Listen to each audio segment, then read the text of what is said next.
So Sucrose, HuoHuo is coming in Honkai Star Rail, and you might be thinking, is she actually that good?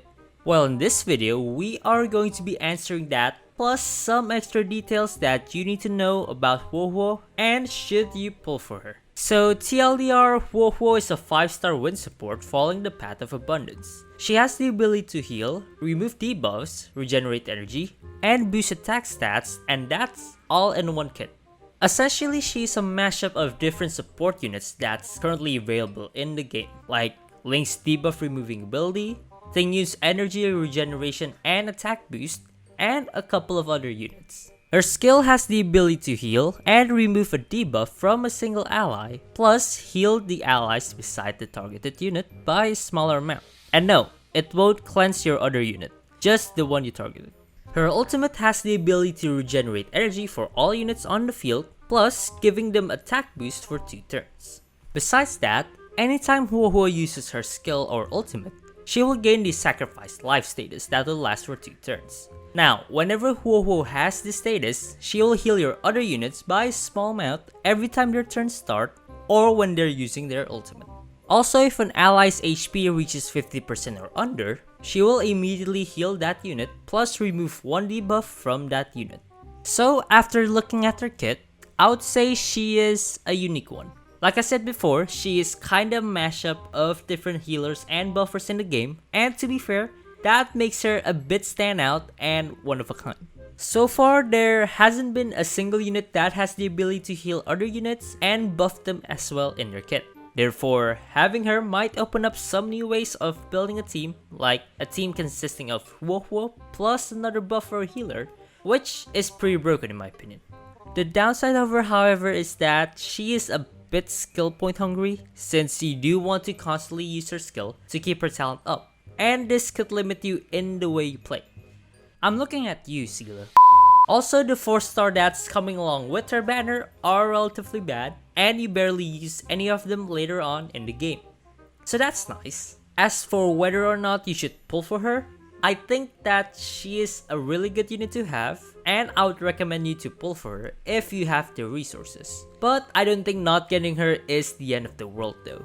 Yes, she's like the perfect package, and truth be told, it might be another Locha situation for me though, where I thought he's not gonna be that OP, but you guys know how it turned out, right? Still, I do think that not pulling on her banner is still relatively fine, but if it turns out that she's actually really good, then you can always go for her rerun, am I right? So if you do decide to pull and get HuoHuo, then I would recommend you to get her Lightcone as well, since it'll increase energy regeneration for HuoHuo and give attack boost for allies if they're healed. Also, if an ally uses their ultimate, the unit using this Lightcone will be healed by a decent amount.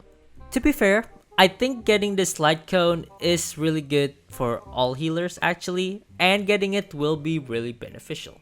Another 5-star option that would be good is Bailu's Lightcone, which is a Lightcone that is focused on healing abilities of your healers and gives off some extra damage. As for the 4-star options, I think the only one that will be usable on her is the post-op conversation Lightcone. This Lightcone will increase energy regeneration, and even though the healing boost won't be that useful since it's for her ult, I think that the energy regeneration boost will be really helpful for her ult cycle. As for her skill and trace order, go for her ultimate first, since it'll increase the amount of energy regeneration and attack boost that will be given to all allies on the field. The next one would be her skill, since it'll increase the amount of heals that she will give to your allies. And finally, basic attacks, cause why not?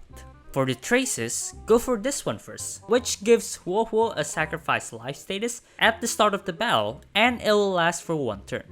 Then, go for the stress reaction to horror trace, which will give her extra energy whenever her talent is activated.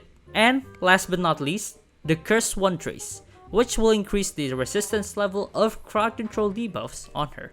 By the way, all the leaks and sources that I use in this video are in the description below if you guys want to check it out yourself. And while you do that, subscribe. For the relic sets, go for the 4-piece messenger transversing hackerspace set.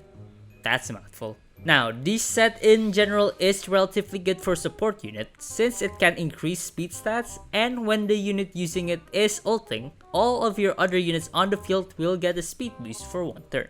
For the planar ornament sets, go for the Fleet of the Ageless or the Springtime